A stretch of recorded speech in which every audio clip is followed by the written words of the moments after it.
Hi guys, இன்றைக்கி நம்ம என்ன பார்க்க போகிறோம்னா, இந்த டேங்க் நிப்பிள் இருக்கு இல்லையா, இந்த டேங்க் நிப்பிள் வந்து ஒரு சைடு டேங்க் வந்து கீழே இறங்கிடுச்சு, இன்னொரு சைடு வந்து கொஞ்சம் லைட்டாக மேலே ஏறிடுச்சு.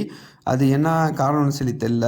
இப்போ வந்து இந்த டேங்கில் பார்த்தீங்கன்னா, அந்த சைடு ஹோல்ஸு மேலே இருக்குது, இந்த சைடு ஹோல்ஸ் கீழே போயிடுச்சு. அதனால் டேங்க் வந்து ஓவர்ஃபுல் ஆகி தண்ணி வெளியில் வந்துனே இருக்குது.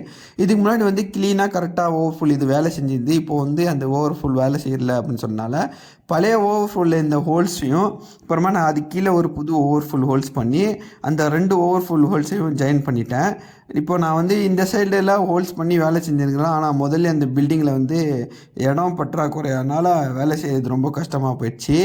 இப்போ வந்து அந்த சைடும் நான் பழைய எந்த சைடையும் வச்சு ஃபிட்டிங் பண்ணி க்ளீனாக அந்த ஒர்க்கு முடித்து கொடுத்துட்டேன். இப்போ வந்து மோட்டரை ஓடின்னுக்குது. இப்போ தண்ணி வந்து டேங்க் வழியாக ஓவர்ஃபுல் ஆகி வரல. இதுக்கு முன்னாடி வந்து டேங்க் ஓவர்ஃபுல் ஆகி மூடியிலேருந்து வந்து கீழே பில்டிங் எல்லாம் அக்கம் பக்கம்லாம் ஈரம் ஆகுது. அதனால் இந்த மாதிரி பண்ணிட்டேன்.